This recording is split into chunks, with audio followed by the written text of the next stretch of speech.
আসসালামু আলাইকুম deer listener, স্বাগত জানাচ্ছি আমাদের আজকের এপিসোডে। সবাই মনোযোগ সহকারে শুনবেন, আশা করি ভালো লাগবে। চলুন কথা না বাড়িয়ে আমরা চলে যাই আমাদের আজকের মূল ঘটনায়। আসসালামু আলাইকুম রাসেল ভাই এবং আমাদের প্রিয় শ্রোতা বন্ধুরা, কেমন আছেন আপনারা? প্রিয় শ্রোতা বন্ধুরা এবং প্রিয় রাসেল ভাই, আশা করি আল্লাহ তাআলার অশেষ রহমতে সকলেই ভালো আছেন। আমি লাজিম ইয়াসার জিয়াদ আজ আবারও ফিরে আসলাম আপনাদের মাঝে ছোট একটি ঘটনা নিয়ে। ঘটনা শুরু করার আগে আমি ভাইয়ার কাছে ক্ষমা চেয়ে নিচ্ছি আমার লেখায় অনিচ্ছাকৃত ভুলের জন্য। এই ঘটনাটি আমি সংগ্রহ করেছি ভূত FM এবং ভূত.com এর একজন নিয়মিত লিসেনার মোহাম্মদ রুবেল হৃদয় ভাইয়ার কাছ থেকে। তো চলুন প্রিয় লিসেনার্স, কথা না বাড়িয়ে সরাসরি চলে যাওয়া যাক ঘটনার গহীনে। বলছেন রুবেল ভাইয়া। আসসালামু আলাইকুম রাসেল ভাই এবং প্রিয় শ্রোতা বন্ধুরা, আমি মোহাম্মদ রুবেল হৃদয় বলছি দিনাজপুর সদর থেকে।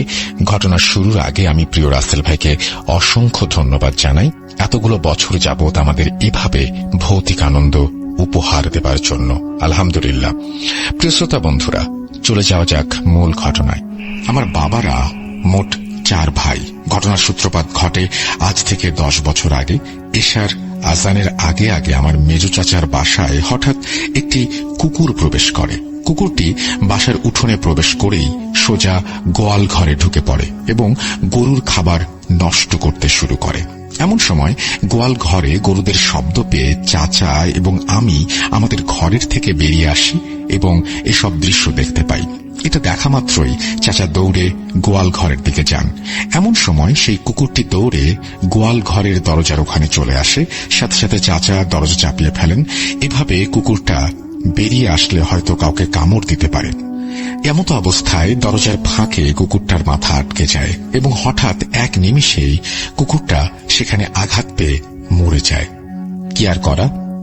এরপর আমার চাচা কুকুরটার মরদেহ নিয়ে বের হন। আমাদের গ্রামের পশ্চিম দিকে একটি জঙ্গল আছে, ওই দিকে ফেলে দিতে যাবেন এই উদ্দেশ্যে। এমন সময় আমার ছোট চাচার বড় মেয়ে রুমি আমার মেজো চাচার সাথে যাওয়ার জন্য জেদ ধরে, কিন্তু চাচা তো ওকে কোনোভাবেই সাথে নেবে না।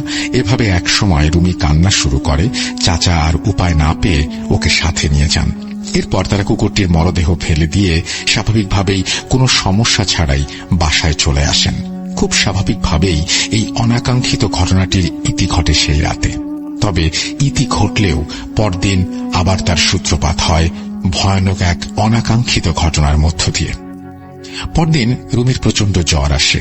সেদিন এশার নামাজের পরে আমার ছোট কাকির চিৎকারে বাসা থেকে সবাই বেরিয়ে আসে। কি হয়েছে জিজ্ঞেস করতে কাকি বলে ওঠেন, রুমি হঠাৎ করে খুব অস্বাভাবিক আচরণ শুরু করেছে। ও শুধু দৌড়ে ঘর থেকে বেরিয়ে যেতে চাচ্ছে আর শুধু বলছে, আমার বাসস্থান এখানে না, আমি এখানে থাকবো না, আমাকে জঙ্গলে যেতে হবে, ওরা আমাকে ডাকছে, ওরা আমাকে নিয়ে যেতে এসেছে। আমি রুমিকে আটকাতে না পেরে চিৎকার দিয়েছি এবং রুমিকে ঘরে আটকে রেখে বাইরে এসেছি। কাকের মুখে এসব কথা শুনে চাচা এবং আমি দৌড়ে রুমির ঘরে চলে যাই। দরজা খুলতেই রুমি দৌড়ে বেরিয়ে যেতে শুরু করে। আমি এবং চাচা মিলে ওকে পেছন থেকে ধরে ফেলি, কিন্তু কোনোভাবেই ওকে ধরে রাখতে পারছিলাম না। আমরা 12-13 বছরের বাচ্চা, গায়ে এমন অস্বাভাবিক শক্তি দেখে আমরা সবাই বুঝে যাই অনেক খারাপ কিছু একটা হচ্ছে রুমির সাথে। এরপর কোনো রকমে রুমিকে আমরা ঘরে নিয়ে যাই এবং খাটের সাথে বেঁধে রাখি।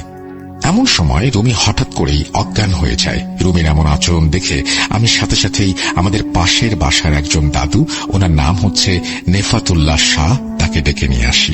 তিনি ভালো ঝাড়ফুঁক এবং রুকাইয়ার কাজ জানতেন। নেফাতুল্লাহ দাদুকে নিয়ে আমি রুমির ঘরে প্রবেশ করতেই রুমির জ্ঞান ফিরে আসে। দাদুকে দেখে রুমি তাচ্ছিল্যের হাসি হাসতে শুরু করে এবং ভারী গলায় বলতে শুরু করে, তোরা ওকে নিয়ে এসেছিস, ও আমাদের কি করবে? যা যা, ভালো কোনো হুজুর কবিরাজ ডেকে নিয়ে আয়। ওকে দেখতেও তো আমার অনেক ঘৃণা করছে। এই মেয়ে থেকে ও আমাদের ছাড়িয়ে নিতে পারবে না। যা, তুই চলে যা এখান থেকে। যেটা পারবি না শুধু শুধু সেটা নিয়ে জড়িয়ে নিজের আর নিজের পরিবারের ক্ষতি ডেকে আনিস না। দাদু রুমির মুখে সব কথা শুনে রুমির কাছে যান এবং রুমির বাম হাতের কনিষ্ঠ আঙুল চেপে ধরেন এবং বিভিন্ন দোয়া পড়ে রুমির কানের কাছে ফোঁ দিতে শুরু করেন। রুমি ছটফট করতে শুরু করে। এভাবে কিছুক্ষণের মধ্যে রুমি আবার জ্ঞান হারায়, কিন্তু তখনও দাদু দোয়া পড়া থামাননি। কিছুক্ষণ পর রুমির শরীরে ভয়ঙ্কর কম্পন শুরু হয় এবং রুমির জ্ঞান ফিরে আসে। জ্ঞান ফিরতেই দাদু রুমিকে উদ্দেশ্য করে বলেন, তোরা কতজন? এই মেয়েকে কেন কষ্ট দিচ্ছিস? দাদুর এই প্রশ্নে রুমির ভেতরে থাকা শয়তানগুলো মিশ্রিত কণ্ঠে বলতে শুরু করে, আমরা সনাতন ধর্মের 7 জন জিন। গতকাল রাতে এই মেয়ে পশ্চিম দিকের জঙ্গলে গিয়েছিল। আমাদের ছোট বোন সেই পথেই শুয়েছিল। এই মেয়ে আমার বোনের চুলে পা দিয়ে আঘাত দিয়েছে। আমাদের মেজ ভাই এই মেয়েকে দেখে অনেক পছন্দ করে ফেলেছে। আমাদের ওকে চাই। আমরা ওকে নিয়ে যাব খুব তাড়াতাড়ি। পারলে আটকাস আমাদের। এই বলে রুমির ভেতরে থাকা সেই শয়তানগুলো হাসতে শুরু করে। রুমির এমন অবস্থা দেখে দাদু বিভিন্ন সূরা পাঠ করে রুমির শরীরে ফুঁ দিতে শুরু করে। সাথে সাথেই রুমি এক চিৎকারে অজ্ঞান হয়ে যায়। প্রায় মিনিট 10 পর রুমির জ্ঞান ফিরে আসে। রুমির জ্ঞান ফিরে আসলে দাদু একটা গ্লাসে পানি পড়ে দেন এবং সেই পানি রুমিকে খাইয়ে দেন এবং আমাদের সকলকে উদ্দেশ্য করে বলতে শুরু করেন, ওরা খুবই প্রভাব বিস্তারকারী জিন। ওদের কাজ হাসিল না হলে ওরা মানুষের শরীরে বিভিন্ন অর্গান নষ্ট করে, মানুষকে শারীরিকভাবে কষ্ট দেয়। আপাতত সেই জিনগুলো ওর শরীর ছেড়ে গিয়েছে, কিন্তু ওরা আবার আসবে। আমার বয়স হয়ে গিয়েছে, আমি সেই জিনগুলোর সাথে লড়াই করে কুলিয়ে উঠতে পারবো না। তোমরা অন্য কোনো ভালো হুজুর কবিরাজের খোঁজ করো। আমি একটা তাবিজ দিচ্ছি, কিছুক্ষণ পর রুমির গলায় পরিয়ে দিও। এই বলে দাদু আমাদের বাসা থেকে বিদায় নেন। কিছুক্ষণ পর দাদু কল করলে আমি দাদুর বাসায় গিয়ে তাবিজটি নিয়ে আসি এবং রুমির গলায় পরিয়ে দেই। দাদুর চিকিৎসার পর রুমি একদম স্বাভাবিক হয়। পরদিন থেকে আমরা ভালো হুজুর এবং কবিরাজের খোঁজ করতে শুরু করি। খুঁজতে খুঁজতে সেদিন দুপুর নাগাদ আমরা নবাবগঞ্জ থানার একজন ভালো নামকরা কবিরাজের সন্ধান পাই। কবিরাজের খোঁজ পাওয়ার সাথে সাথেই রুমিকে চাচা এবং চাচি সেই কবিরাজের কাছে নিয়ে যান। প্রিয় লিসেনার্স, কবিরাজের কাছে রুমিকে নিয়ে যাওয়ার পর সেখানে কি কি ঘটেছিল সে সবকিছু আমি শুনেছি আমার কাকির কাছ থেকে। কাকি বলেন, রুমির বাবা আমরা দুজন মিলে রুমিকে নবাবগঞ্জের সেই কবিরাজের কাছে নিয়ে যাই। কবিরাজের ওখানে গিয়েই দেখি সেখানে লম্বা সিরিয়াল। অনেক দূর দূরান্ত থেকে অনেক মানুষ কবিরাজের কাছে এসেছে। আমরাও অন্যদের মতো অপেক্ষা করতে শুরু করলাম। একটা সময় পর আমাদের সিরিয়াল চলে আসলো। একজন লোক এসে আমাদের কবিরাজের কক্ষে নিয়ে যান। কবিরাজের কক্ষে প্রবেশ করতেই কবিরাজ কোনো প্রকার কথা না বলে রুমিকে একটা গোল বৃত্তের ভেতরে বসায় এবং বিভিন্ন মন্ত্র পড়ে রুমির মাথায় ফোঁ দিতে শুরু করে। কবিরাজ বিভিন্ন মন্ত্র পড়ে রুমির মাথায় ফোঁ দিতেই রুমির পুরো শরীর ভয়ানকভাবে কাঁপতে শুরু করে এবং রুমি মিশ্রিত কণ্ঠে গালিগালাজ করতে থাকে, আমরা এই মেয়েকে নিয়ে যাবই, তুই যাই করিস না কেন লাভ হবে না। এরপর কবিরাজ সেই জিনগুলোকে বোঝাতে শুরু করেন, কিন্তু সেই জিনগুলো কবিরাজের কোনো কথাই শুনতে চাচ্ছিল না। কবিরাজের পর আর কোনো উপায় না পেয়ে একটি বোতল এনে বিভিন্ন মন্ত্র পড়ে সেই বোতলে ফুঁ দিতে শুরু করেন। কবিরাজের বোতলে ফুঁ দেওয়ার সাথে সাথেই শুরু হয় চারিদিকে ভূকম্পন। এমন সময় রুমির ভেতরে থাকা সেই জিনগুলো মিশ্রিত কণ্ঠে বলে ওঠে, ছেড়ে দে, আমাদের ছোট বোনকে আর কষ্ট দিস না। আমরা এই মেয়েকে ছেড়ে দেব, তবে একটা শর্ত আছে। একটি কালো রঙের পাঁঠা আমাদের আবাসস্থলের সেই জঙ্গলে আপনাদের রেখে আসতে হবে। এই বলে রুমি অজ্ঞান হয়ে যায়। কিছুক্ষণ পর রুমির জ্ঞান ফিরে আসে। এরপর আমরা সেই কবিরাজের কাছে বিদায় নিয়ে চলে আসি এবং সেই জিনদের কথা মতো পরদিন রাতে একটি কালো রঙের পাঁঠা কিনে সেই জঙ্গলে রেখে আসি। এরপর থেকে রুমিও একদম সুস্থ হয়ে যায়। রুমির সাথে এইসব ঘটনা ঘটার পর কেটে যায় বেশ কিছুদিন, বেশ কিছু বছর। রুমি ভালোভাবে পড়ালেখা করছে, স্কুলে যাচ্ছে। এর মধ্যে হঠাৎ একদিন রুমি স্কুল থেকে একজন স্যার আমার চাচার নম্বরে ফোন করেন। চাচা কলটি রিসিভ করতেই ওপাশ থেকে স্যার বলে ওঠেন, ভাই, আপনি তাড়াতাড়ি স্কুলে চলে আসুন। আপনার মেয়েকে আমরা 4-5 জন মিলে কোনোভাবেই ধরে রাখতে পারছি না। রুমি খুবই অস্বাভাবিক আচরণ করছে। ও শুধু বলছে আপনাদের গ্রামের পশ্চিম দিকের জঙ্গলের দিকে যাবে, আর বারবার সে জ্ঞান হারাচ্ছে। আপনারা তাড়াতাড়ি আসুন। স্যার ইজ কথা শেষ হতেই আমি এবং চাচি মিলে রুমির স্কুলে যাই। রুমির স্কুলে যেতেই আমরা সকলেই রুমির আবার সেই অস্বাভাবিক আচরণ দেখতে পাই। এরপর আমরা সবাই মিলে রুমিকে বাসায় নিয়ে আসি এবং সেই কবিরাজকে কল করে রুমির এমন আচরণের কথা জানাই।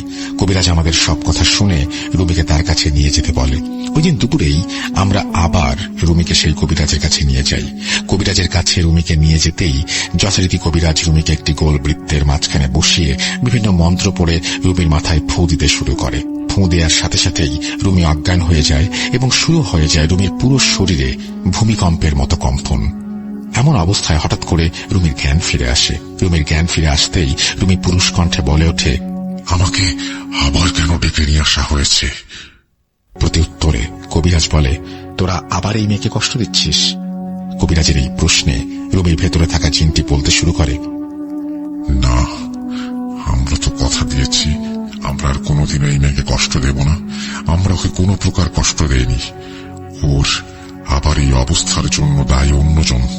ওদের এই গ্রামের একজন মহিলা এই মেয়ের চাচি এই মেয়ের ওপর কালো জাদু প্রয়োগ করছে। এই মেয়েকে সেই মহিলা তার ছেলের বউ বানাতে চেয়েছিল, কিন্তু এই মেয়ের মা রাজি না হওয়ায় সেই মহিলা এই কালো জাদু করে। এই মেয়ের ওড়না এবং চুল দিয়ে কালো জাদুটা করা হয়েছে। আচ্ছা, আপনারা চিন্তা করবেন না, আমি সেই কালো জাদুর জিনিসগুলো এনে দিচ্ছি, আপনি সবকিছু নষ্ট করে দেন, তাহলে এই মেয়ে একদম সুস্থ হয়ে যাবে।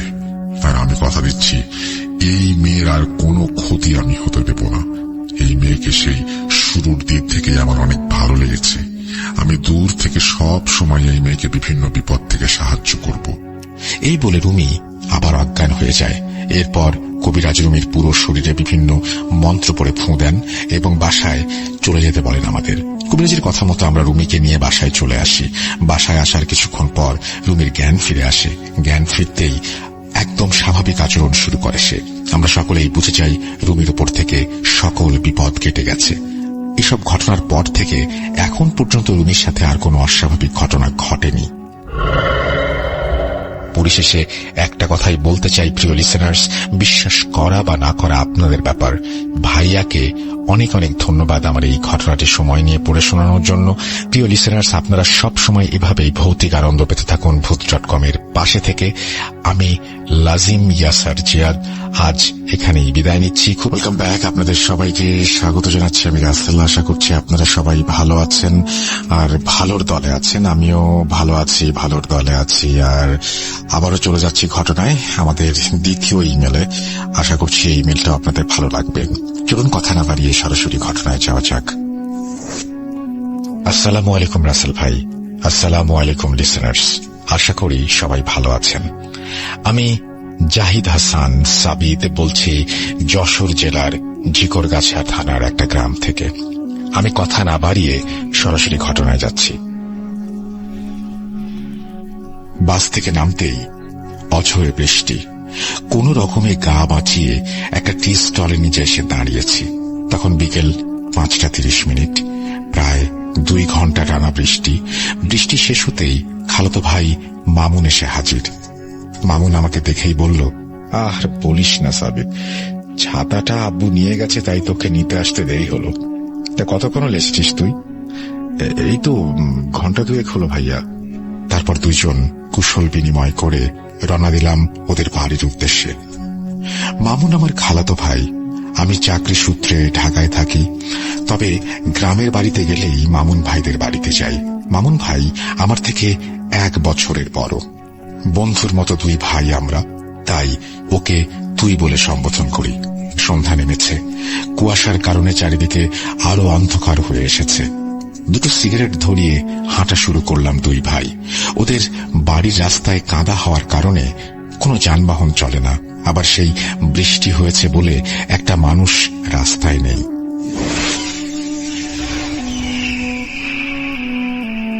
প্রায় 3 কিলোমিটার রাস্তা হেঁটে পাড়ি দেবার পর মামুন ভাইদের বাড়ি। সরু রাস্তা ধরে কিছু দূর যেতেই রাস্তার পাশেই সোনাই নদী। নদীর পাড়ে একটা শ্মশান ঘাট আর এক পাশে একটা কবরস্থান। আমরা 2 ভাই গল্প করতে করতে যাচ্ছি। হঠাৎ কবরস্থানের দিকে আমার চোখ পড়ল। দেখলাম কবরস্থানে একটা কুপি বাতি আর কিছু মানুষ। মামুন ভাই বলল কে যেন মারা গেছে, তাকে কবর দেওয়ার জন্য নিয়ে আসা হয়েছে, তবে বৃষ্টির কারণে কিছুটা বিলম্ব হয়েছে। আমি আবার কবরস্থানের দিকে তাকাতেই আমার কোনো এক অজানা কারণে গা শিউরে ওঠে। আমি পাশ ফিরে মামুন ভাইকে ডাকি, ভাইয়া, হাই ভাইয়া। মামুন ভাই কোনো উত্তর দিল না।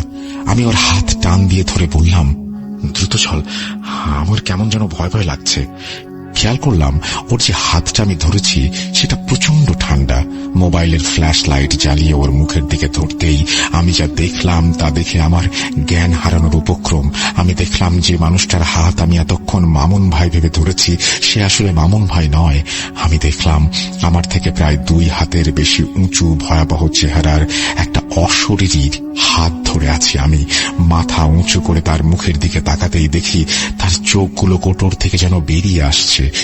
আমার দিকে তাকিয়ে সে আমাকে বলছে, কিরে যাবি না? চল আমার সাথে, তোর জন্য কবর খুঁড়েছি, চল।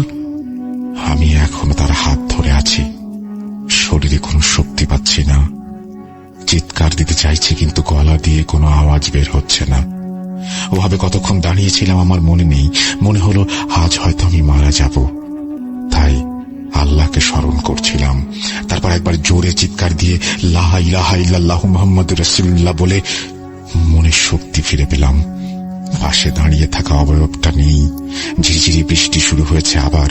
আমি ফ্ল্যাশ লাইটের আলোয় মামুন ভাইকে খুঁজতে লাগলাম, তাকে ডাক দিলাম, ভাইয়া, কিন্তু মামুন ভাই কোথাও নেই। হঠাৎ দেখি শ্মশানের ওপর একটা চিতা জ্বলছে, কিছু মানুষ সেই চিতাকে ঘিরে দাঁড়িয়ে আছে। আমি ছুটে গিয়ে ওদের উপর হুমড়ি খেয়ে পড়লাম, বাঁচান বাঁচান বলে চিৎকার করলাম। যার কাছে গিয়ে সাহায্য চাইছি দেখি সে আমার মামুন ভাই। আমি ভাইয়াকে বললাম, ভাইয়া তুই আমাকে রেখে কোথায় গেলি? জানিস আমি কি দেখেছি? ভাইয়া আমার দিকে তাকিয়ে মুচকি হাসি দিয়ে বলল, আমি জানি সাবিত তুই কি দেখেছিস, তবে আমি এখন তোকে একটা জিনিস দেখাবো, দেখবি?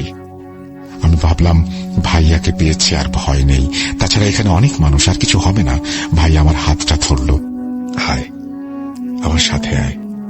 সে আমাকে চিতার দিকে নিয়ে গেল, বলল, দেখ তো লোকটাকে চিনতে পারিস কিনা। জ্বলন্ত চিতার মাঝে পুড়তে থাকা মানুষটার দিকে তাকিয়ে আমি দেখলাম ওখানে আর কেউ না, আমার নিজের লাশ পুড়ছে। আমার পাশে মামুন ভাই নেই, সেই ভয়াবহ চেহারার লোকটা আমার হাত ধরে আছে, অট্ট হাসিতে ফেটে পড়ছে সে। কি ভয়াবহ সেই হাসি! সাথে সাথে এক দৌড় দিলাম, কোথায় যাচ্ছি জানি না, দিক বিদিক শূন্য হয়ে দৌড়াচ্ছি। কাদায় একটা পা আটকে গিয়ে আমার জুতা খুলে গেল। আমি আবার চিৎকার দিলাম, ভাইয়া। আমার চিৎকার শুনে খালাম্মা ছুটে আসলেন। কি হয়েছে সাবিত? এই সাবিত ওঠ, কি হয়েছে তোর? এভাবে চিৎকার করছিস কেন? খালাম্মার কথা শুনে আমার ঘুম ভাঙল। আমি তাহলে এতক্ষণ স্বপ্ন দেখছিলাম। আমার শরীর ঘামে ভিজে গেছে, গায়ে প্রচন্ড ব্যথা অনুভব করছি। আমি আর কাউকে কিছু বললাম না।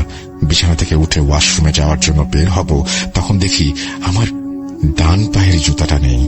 আমি সারা বাড়ি তন্ন তন্ন করে খুঁজেও জুতাটা পেলাম না। আমি খালাম্মাকে সব ঘটনা খুলে বললাম। খালাম্মা আমাকে সাথে সাথে গোসল করতে বললেন, খারাপ স্বপ্ন দেখেছিস, গোসল করে খেয়ে নে, সব ঠিক হয়ে যাবে। আর জুতা তো তুই বাইরে সিঁড়িতে রেখেছিলি, নতুন জুতা হয়তো কুকুরে নিয়েছে। আমি খালাম্মাকে বললাম, আমি কখন এসেছি আপনাদের এখানে? উনি বললেন, তুই তো কাল বিকেল 5টার সময় এসেছিস, এসে বললি খাবার দিতে, আমি খাবার দিলাম, তুই খেয়ে ঘুমিয়ে গেলি। তোর মামুন ভাইয়া তো সাতক্ষীরা গেছে গতকাল সকালে, আজকে চলে আসবে। আমি খালাম্মাকে আর কিছু বললাম না। খাওয়া দাওয়া শেষ করে বসে আছি। হঠাৎ মনে হলো আমি স্বপ্নে দেখলাম ওই রাস্তায় আমার পা থেকে জুতা খুলে গেছে। সেটা তো আমার স্বপ্ন ছিল, কিন্তু বাস্তবে এখন আমি জুতা খুঁজে পাচ্ছি না কেন, তাও সেই ঠিক ডান পায়ের জুতা। বিকালে মামুন ভাই ফিরতেই আমি ওকে নিয়ে বেরিয়ে পড়লাম সেই শ্মশানের কাছে। সেখানে গিয়ে দেখি আমার জুতাটা কাদায় আটকে পড়ে আছে সেই রাস্তায়, যা খালাম্মাদের বাড়ি থেকে প্রায় 2 কিলোমিটার দূরে। কিন্তু খালাম্মার কথা অনুযায়ী জুতা আমি বাইরের সিঁড়িতে রেখেছিলাম এবং গতকাল বিকেল 5টা থেকে আমি তাদের বাড়িতেই। অতএব রাতে আমি ওই পথে যাইনি। তাহলে আমার জুতা এখানে কিভাবে এলো? কোনো কুকুর মুখে করে এনেছে, তাও আবার এত দূর, ঠিক স্বপ্নের সেই জায়গায় যেখানে আমার পা থেকে জুতা খুলে গিয়েছিল। কিভাবে সম্ভব? আমি আর মামুন ভাই কিছু বললাম না, তবে মামুন ভাইয়ের একটা কথা শুনে আমি আঁতকে উঠলাম। জানিস সাবিত কাল কি হয়েছে? আমি বললাম, জানি না তো ভাইয়া। ভাইয়া বলল, ওই দেখ চিতার পোড়া কাঠ, ওর ওপাশে দেখ নতুন কবর।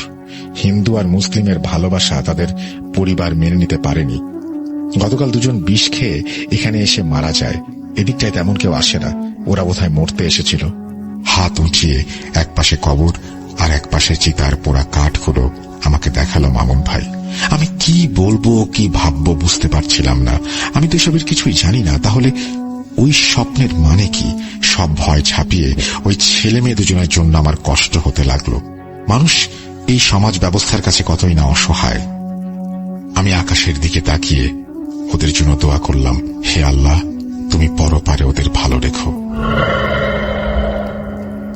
লিসেনার্স এবং শ্রদ্ধেয় রাসেল ভাই, আসসালামু আলাইকুম। রাসেল ভাইকে আমি জিজ্ঞেস করলাম না তিনি ভালো আছেন কিনা, কারণ সবার মতো আমিও জানি রাসেল ভাই সবসময় ভালোর দলেই থাকেন, আর আমরাও রাসেল ভাইয়ের সাথে আছি, সবাই ভালোর দলেই। তো আজকে যে ঘটনাটি আমি শেয়ার করব সেটি আমার একজন শিক্ষকের কাছ থেকে সংগ্রহ করা বলতে তিনি আমার কাছে স্টোরিটা 5 বছরের মতো হবে শেয়ার করেছিলেন। তো এই স্টোরিটা আজকে আমি শেয়ার করব।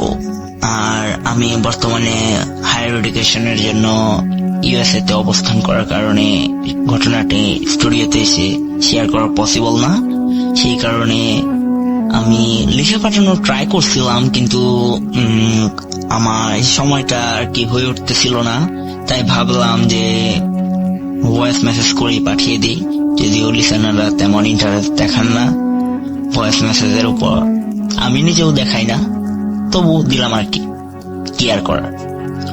তো ঘটনাটি 1965 বা 60-এর দশকের দিকের কথা।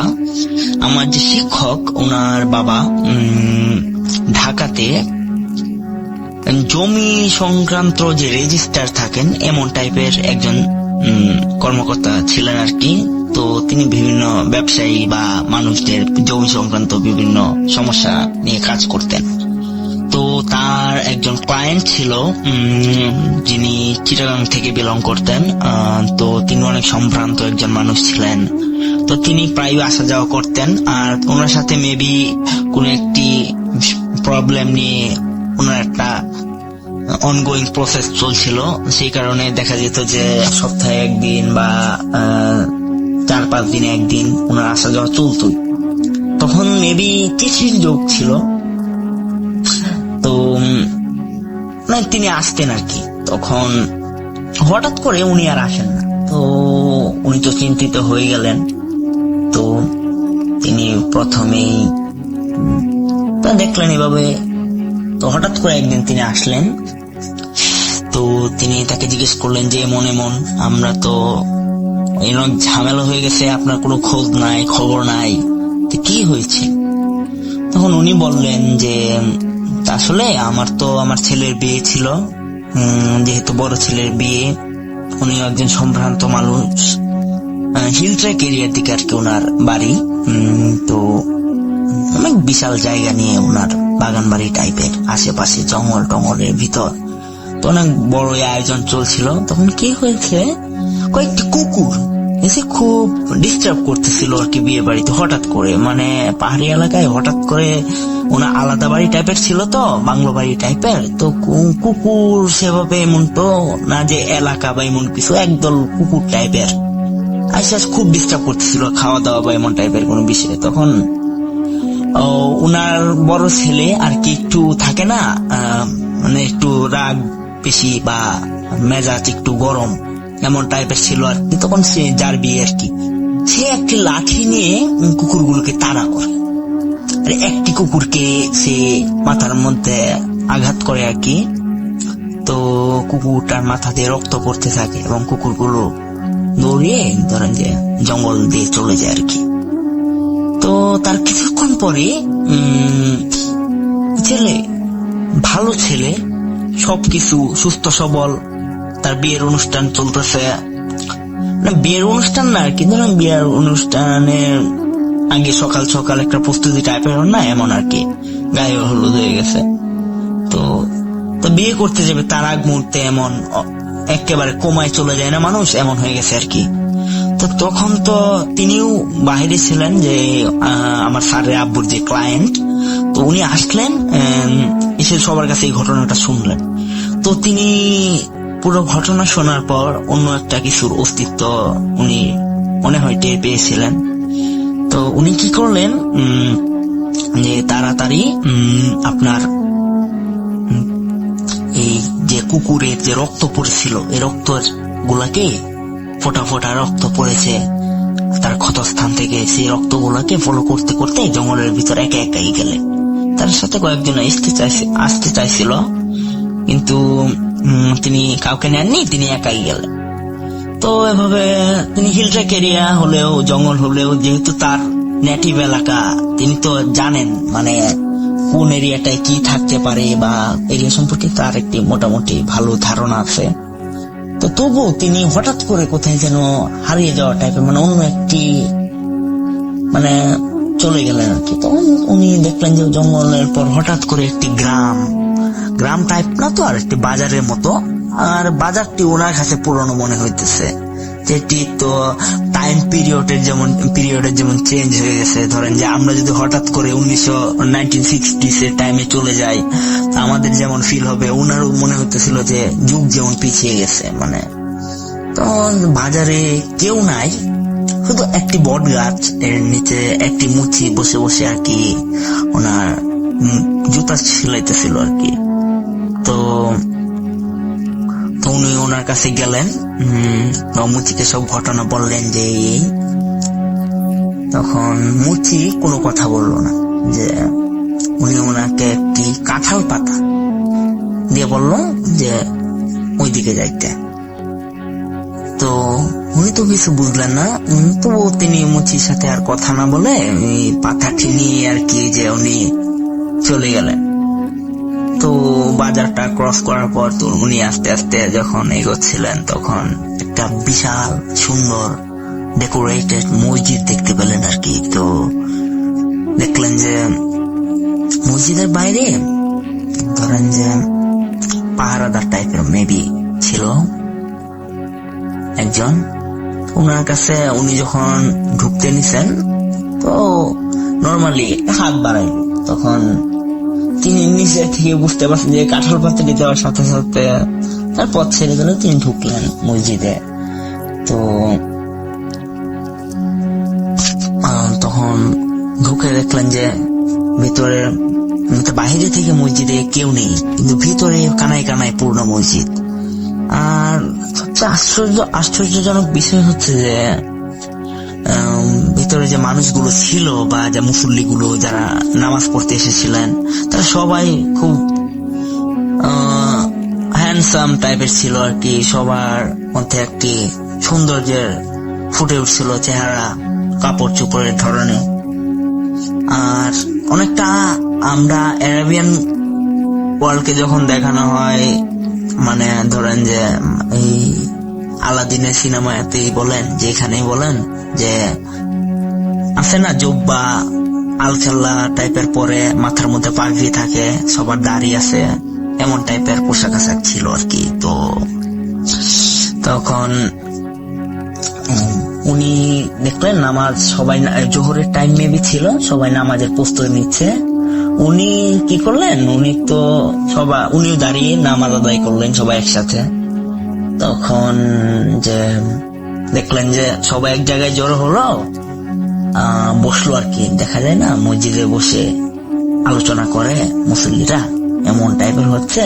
আর এনে একজন মানুষ ওই নিয়ে বক্তৃতা দিচ্ছেন আর কি, বা স্পিচ দিচ্ছেন। তো উনি বুঝতে পারলেন যে উনি মেবি লিডার হবেন ওনাদের বা কিছু। তো উনি গিয়ে বসলেন। আর উনি তো এত কিছু জানেন না, ওনাদের কথাবার্তা হচ্ছিল সম্পূর্ণ অন্য একটি ভাষায়, যে ভাষাটি তো আর উনি জানেন না। তো উনি কিছু বুঝতেছিলেন না, শুধু বসেছিলেন। তো অনেকক্ষণ বসে থাকার পর যখন ওনার বক্তব্য শেষ হলো, তখন তিনি ইশারায় তাকে ডাকলেন। তো তিনি গেলেন, গিয়ে বলল, তখন উনি আবার বাংলাতে জিজ্ঞেস করলেন যে কি আপনার সমস্যা কি। তো উনি বললেন যে এমন যে আমার ছেলের তো হঠাৎ করে বিয়ে হচ্ছে, বলছিল, তো এরকম হলো, তো আমার ছেলে তো এখন অজ্ঞান হয়ে গেছে, মানে তো আমার ছেলে বিয়ে একটু পর, তো আমি খুব বিপদে পড়ে গেছি। তারপর উনি আর কোনো কথা বললেন না, উনি মুসল্লি থেকে একজনকে ইশারা দিয়ে ডাক দিলেন যে তুমি এদিকে আসো বা এমন টাইপের কিছু। তো তিনি আসার পর ওই লোকটাকে বললো দেখাও বা শো। তখন যে মাথা থেকে পাগড়িটা খুললো, দেখা গেল যে তার মাথা মাঝ বরাবর একেবারে ফাঁক হয়ে গেছে, অনেক বড় একটি জখম। ওই লোকটা বললো যে আমরা এমন আমরা তো জিন সম্প্রদায়ের লোকজন, আমি ওদের লিডার বা এমন কিছু। তো এমন তারা কয়েকজন, আমরা ভালো জিন বা এমন কিছু, যে আমরা ওই দিক দিয়ে আমরা কয়েকজন যে খাবার খাওয়ার জন্যই হোক বা যে কারণে হোক আমরা গেছিলাম। তো তখন যে আপনার ছেলে এই ওকে প্রহার করলো, সেই কারণে তার উপর একটি ইয়া হয়ে গেছে আর কি। তো তখন উনি অনেক অনুনয় বিনয় করলেন, মাফ চাইলেন। তো তারপর অনেক আর্গুমেন্ট হওয়ার পর তারা মেবি মাফ করার জন্য রাজি হইল এবং তাকে একটি পানি টাইপের কিছু দিল, একটি মানে এমন টাইপের বোতল, উনি দেখেন না আর কি যে কাচের মধ্যে আবার কর্ক দিয়ে লাগায় না, এমন টাইপের অনেক সুন্দর একটি বোতল দেখবেন, এই পানিগুলো না ছেলে সরাসরি ছিটায় দিবা, তাই ঠিক হয়ে যায়। তখন উনি আসলেন, আবার ফিরত আসলেন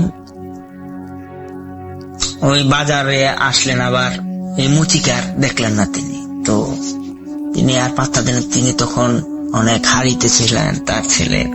তুমি তাড়াতাড়ি আসলেন, বাড়িতে ফিরে আসলেন, যে পথ দিয়ে গেছিলেন ওই পথেই, যে তার ছেলেকে পানি ছিটায় দেওয়ার পর ছেলে ভালো হইল। মানে তিনি আবার সাথে সাথে বের হয়ে চলে গেছেন, কই গেছেন কেউ জানে না। তো তাকে 3 মাস পর খুঁজে পাওয়া যায় জঙ্গলে পাগল অবস্থায়। মানে তার সাথে কি হয়েছিল উনি নিজেও জানেন না, কিচ্ছু জানেন না। মানে 3 মাস একটা মানুষের কোনো প্রকার খোঁজ নাই। 3 মাস পর হঠাৎ একজন যে পাহাড়িরা আছে না জঙ্গলে, যে জমি চাষ করে বা এমন কিছু, তারা ধরেন যে তাকে খুঁজে পায় আর কি জঙ্গলের মধ্যে পড়ে থাকতে। তিনি যেহেতু একজন সম্ভ্রান্ত লোক ছিলেন, তো তাকে সবাই চিনতো, তো তারাই তাকে বাড়িতে নিয়ে আসে। তারপর তার অনেক ট্রিটমেন্ট হয়, মেডিকেল ট্রিটমেন্টও হয়, মেন্টাল ট্রিটমেন্টও হয়, আবার যে ট্রেডিশনাল কবিরাজি চিকিৎসা বা হুজুরের মাধ্যমে, যেগুলো করার পর তিনি আস্তে আস্তে সুস্থ হন। তো রাসেল ভাই, এটাই ছিল ঘটনা। আর যেহেতু এটা আমার ফার্স্ট টাইম স্টোরি, অ্যাকসেপ্টেড হবে কিনা আমি জানি না, তো ভাবলাম যে স্টোরিটা যেহেতু আমার কাছে, মানে স্যার আমাকে যেভাবে বলেছিলেন ঠিক সেভাবে ফুটিয়ে তুলতে পারিনি, কিন্তু আর অনেকদিন আগের কথা, অনেকদিন হয়ে গেছে, অনেক কিছু ভুলেও যাইতে পারি বা অনেক ধাঁধাও লাগতে পারে। তো ভুল ত্রুটিগুলো ক্ষমার নজরে দেখবেন। আর ঘটনাটা যদি ব্রডকাস্ট হয় আমাকে অবশ্যই ডেলেছিলেন। ঘটনাটি অনেক চমৎকার ছিল। এবার আমরা চলে যাব আমাদের পরবর্তী ঘটনায়, সবাই মনোযোগ সহকারে শুনবেন। হ্যালো রাসেল ভাই, আশা করি আপনি ভালো আছেন, কারণ আপনি সবসময় ভালো দলে। আমি অ্যানমেরি চিটং থেকে বলছিলাম। আমার পরিচয়টা একটু আমি সংক্ষেপে দিই। আমি হচ্ছি, আমার নানা বাড়ি হচ্ছে বেসিক্যালি রাঙামাটির। আমার মা হচ্ছে একজন নেপালি এবং আমার বাবা হচ্ছে খ্রিস্টান। আমার ঘটনাটা হচ্ছে আমার মা রিলেটেড। আমি যার ঘটনাটা এখন বলবো উনি হচ্ছেন আমার মায়ের দাদি হন আর কি। সো এখন আমার মায়ের দাদির ব্যাকগ্রাউন্ডটা একটু আমি আপনাকে সংক্ষেপে বলি। উনি ছিলেন হচ্ছেন একজন অ্যাসামিস মহিলা, আসাম থেকে। সো উনি কিন্তু অসম্ভব তন্ত্রবিদ্যা করতেন আর কি। সো উনি খুব বেশি চর্চা করতেন এইসব নিয়ে। ওনার পরপর হচ্ছে অনেকগুলো বাচ্চা, প্রায় 11টা বাচ্চার মতন ওনার বাচ্চারা মারা যান। ওনার বাচ্চা হওয়ার পরে হচ্ছে উনি বাচ্চাগুলোকে খেয়ে ফেলতেন। এখন হচ্ছে আমার নানার বাবা হচ্ছে এগুলা জানার পরে উনি সন্দেহ করেন যে আমার একটা বাচ্চাও মানে ইয়া করছে না, অ্যালাইভ নেই, সবগুলি মারা যাচ্ছে। সো উনি এটা নিয়ে চিন্তা করেন যে ব্যাপারটা কি। সো উনি একদিন হচ্ছে রাতে দেখলেন যে ওনার ওয়াইফ নেই, বিছানায় ওনার পাশে নেই, শুধু বডিটা আছে কিন্তু মাথাটা নেই। উনি কিন্তু এর আগে কিন্তু জানতেন না, জাস্ট সন্দেহ করতেন। সো উনি যখন দেখলেন যে উনার বডিটা আছে মাথাটা নেই, সো উনি ভেবেছেন যে উনি হ্যালুসিনেট করছে বা এই ধরনের কিছু একটা, ঘুমের মধ্যে আবুল তাবুল দেখছেন। বাট উনি খেয়াল করে দেখলেন যে ভোর হওয়ার সময়, ভোর হওয়ার আগেই ওই যে ওনার যে ওয়াইফ, আমার নানার বাবা দেখলেন যে ওনার ওয়াইফ এসছে, তার শুধু মাথাটা ভোমরা হয়ে এসছে, অর্থাৎ তার মাথাটা ভোমরা হয়ে সে রাতে চলে যেত। সো সে তার আর বুঝতে বাকি রইল না যে এটা something is wrong with her.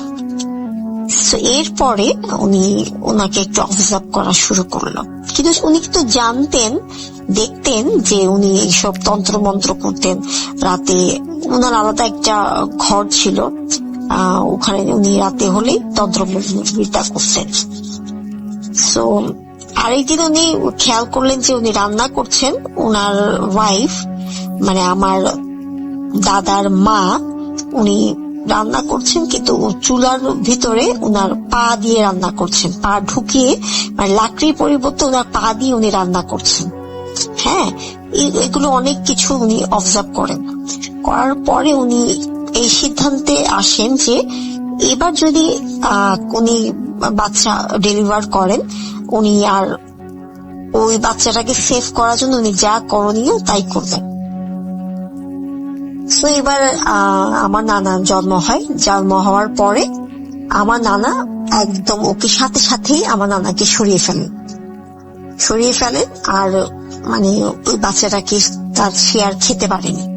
এবং আমার নানার পরে আমার হচ্ছে নানার আরো 2 বোন হন, ওদেরকেও ওইভাবেই আমার নানার বাবা উনি সরিয়ে ফেলেন, এবং হচ্ছে এভাবে ওরা 3 ভাই বোন ওরা বেঁচে যায়। আমার ওই বড় গ্রেট গ্র্যান্ড মাদার যাকে বলে, উনি আর কিছু করতে পারেননি। যাই হোক, আমিও তো ওনার যে বিবরণ আপনাদেরকে দিয়েছি, উনি একজন আসামের মহিলা ছিলেন। এখন আসছি উনি ওনার মৃত্যুর পরের ঘটনা। উনি কিন্তু মৃত্যুবরণ করেন হচ্ছে আমাদের এখন যেখানে বাসা আছে, আমার মা আমার নানার কাছ থেকে যে বাসাটা পেয়েছে, সেই প্লটটা পেয়েছে, ঠিক ওই জায়গাটাতেই হচ্ছে উনি মৃত্যুবরণ করেন। ওই জায়গাটাই ছিল তার তন্ত্রবিদ্যার একটা জায়গা আর কি। সো এখন উনি মারা যাওয়ার পরে হচ্ছে আমরা তো জায়গা পাওয়ার পরে আমার মা জায়গা ওখানে বাসা করেছে। তো ওখানে হয় কি, কোনো আউটসাইডার যদি আসে তখন প্রবলেম করে, অর্থাৎ উনি দেখতে আসে এবং উনি পছন্দ করেন না, রাগান্বিত হয়ে যায়। শুধু আসলে বিষয়টা আমাদের বাসা বলতে না, আমার নানার যতটুকু জায়গার সীমানা আছে, পাশে হচ্ছে আমার এক মাসি থাকে, তার পাশে আরেক মাসি থাকে, আমার 2 মাসি এবং আমার মা, 3 জনে একদম পাশাপাশি 3টা ওদের প্লট, এবং তার পাশে হচ্ছে, অর্থাৎ তারা আমার মারা 8 ভাই বোনেরই হচ্ছে একসাথে একদম পাশাপাশি সবারই বাসা, ওদের প্লট এবং বাসা। এখন হচ্ছে এই 8 ভাই বোনেরই এই পুরো জায়গাটাতেই হচ্ছে সমস্যা। এইটাই হচ্ছে ওর মূলত হচ্ছে ওনার হচ্ছে গঞ্জিটা, এই মহিলার, আমার মার যে দাদির। এই জায়গাটার মধ্যে নতুন কেউ আসলে উনি দেখতে আসেন এবং একটা ঝামেলা করেন সবসময়। একদিন একটু ছোট করে বলি, আমার হাজবেন্ডের এক ফ্রেন্ড এসছে বিদেশ থেকে। আমার হাজবেন্ড দুবাই থেকে কিছু গিফট পাঠিয়েছিল, কিছু পার্সেল পাঠিয়েছিল আমাকে দেওয়ার জন্য। আমি তখন রাঙামাটিতে ছিলাম, আমার তখন ফার্স্ট বেবিটা হয়েছে মাত্র।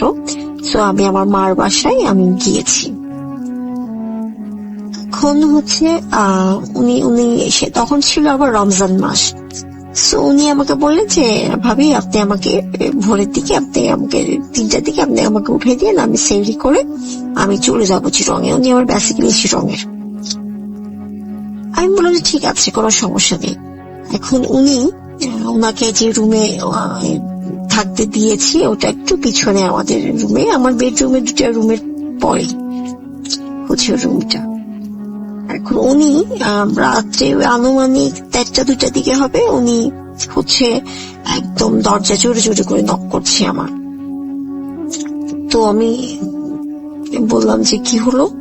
বললো যে ভাবি আমি এই রুমে থাকবো না, আমাকে দেখলাম যে আমি একটা বয়স্ক মহিলা লুঙ্গি পরা, উনি আমার বুকের উপর উঠে আমাকে গলা চিপতে চাচ্ছে, আমাকে মেরে ফেলতে চাচ্ছে এবং খুব রাগান্বিত উনি। আমি কেন এসছি এখানে? আমার যে নানার মা উনি কিন্তু, যেহেতু আপনাকে বলেছি আসামিস, ওনারা কিন্তু লুঙ্গি পরতেন, লুঙ্গি ব্লাউজ পরতেন, ট্রাভেলাররা যা পরে আর কি। এখন কি করেছে, উনি আর থাকবে না। এখন বললাম ঠিক আছে ফাইন, আপনি তাহলে ড্রয়িং রুমে আমাদের একটা খাট আছে, আপনি ওখানে থাকেন। তো উনি আর ওয়েট করেনি, উনি সেরি করে উনি একদম চিরঙের দিকে রওনা দিয়েছে, উনি আর থাকবেন না। খুব ভয় পেয়েছেন উনি। আরেকদিন ঘটনা বলি, তখন আমার বিয়ে হয়নি, আমার জাস্ট এসএসসি পরীক্ষার আগে আমার খুব ক্লোজ ফ্রেন্ড আছে, সে প্রায় সময় আসতো আমার বাসায়, আসতে স্টে করতো আমার সাথে। আমরা একসাথে ঘুমাচ্ছি। আমার আবার বেডরুমে যেটা ছিল, বেডরুমের পাশে একটা জানালা ছিল, বড় জানালা, জানালার পাশে হচ্ছে আমার মামারা থাকতো, আরেক মামারা থাকতো, মানে ওই যে পাশাপাশি বললাম, সব মামারা মাসিরা হচ্ছে একই জায়গার মধ্যে পাশাপাশি সবার ঘর। এখন হচ্ছে রাত্রে ও স্বপ্নে দেখছে আমার ফ্রেন্ড যে জানালা দিয়ে একটা বুড়ি লুঙ্গি পরা, উনি খুব কটমট করে ওদের দিকে তাকাচ্ছে এবং মানে বলছে যে তুমি কেন এখানে আসছো, কেন তুমি এখান থেকে তুমি চলে যাও, নাহলে তোমাকে আমি খেয়ে ফেলবো। খুব মানে কটমট করে তাকাচ্ছে তার দিকে এবং খুব রাগান্বিত। আমার বান্ধবী তারপর সকালে উঠে আমাকে বলতেছে যে দোস্ত আমি থাকবো না, এই ব্যাপার দূর তুই মনে হয় আজে বাজে সব। আমরা তো বিষয়টা জানতাম অনেক আগে থেকে, আমার মাদের কাছ থেকে শুনেছি এবং আমাদের যারা গেস্ট আসতো ওদের কাছ থেকেও শুনেছি, ওদের সবার কাছে ইনসিডেন্টটা হতো, সবাই দেখতো, ফেস টু ফেস একদম দেখতো ওরা। সো আমি তো বুঝেছি আমি ও ভয় পাবে, এই জন্য আমি বললাম দূর এগুলো সব হয় নাকি। আমি তাকে এগুলো বলে উড়িয়ে দিয়েছি, কিন্তু ও আর থাকতে সারাদিন থাকতো, তারপর রাতে আর সন্ধ্যার পরে আর সে থাকতো না, সে চলে যেত। এভাবেই চলতে থাকে। রিসেন্ট একটা ঘটনা বলি, সেটা হচ্ছে আমার বড় ছেলের সাথে ঘটা। আমরা হচ্ছে গত কয়েক মাস আগে আমরা গিয়েছি রাঙামাটিতে। রিসেন্ট ঘটনা একটা, ধরেন 6 মাস হবে। তো আমরা অনেকদিন পর যাই এখন রাঙামাটিতে, যেহেতু বাচ্চাদের ছুটি ছাটা থাকে না, অনেক কাজে বিজি থাকি চিরঙে আমরা। সো আমরা গিয়েছি, একটা অনুষ্ঠানে গিয়েছি। আমার বড় ছেলে হচ্ছে আলাদা রুমে ছিল আর কি। সো আমরা সবাই সামনের রুমে। সো সে হচ্ছে অনেক রাত পর্যন্ত গান শুনে এবং মোবাইল নিয়ে ঘাটাঘাটি করে। সো সে ডিম লাইট, পাশের রুমে কিন্তু ডিম লাইট চলছে, তার রুমে, পাশের রুমে যেটা ডিনার চলছে এটা তার রুমে মানে আসতেছে আর কি আলোটা। আর প্রায় রান্নাঘরে এই লাইটও জ্বালানো ছিল, যেহেতু ভয় পাবে। ও ঘুমাচ্ছে, ঘুমাই নাই তখনও, সে মোবাইল নিয়ে টানাটানি করছে, গান টান শুনছে। সে দেখতেছে যে তার সামনে একদম ওখানে একটা আলনা ছিল, আলনার ওখানে একটা বয়স্ক মহিলা লুঙ্গি পরা সে দাঁড়িয়ে আছে এবং তার দিকে তাকায় আছে।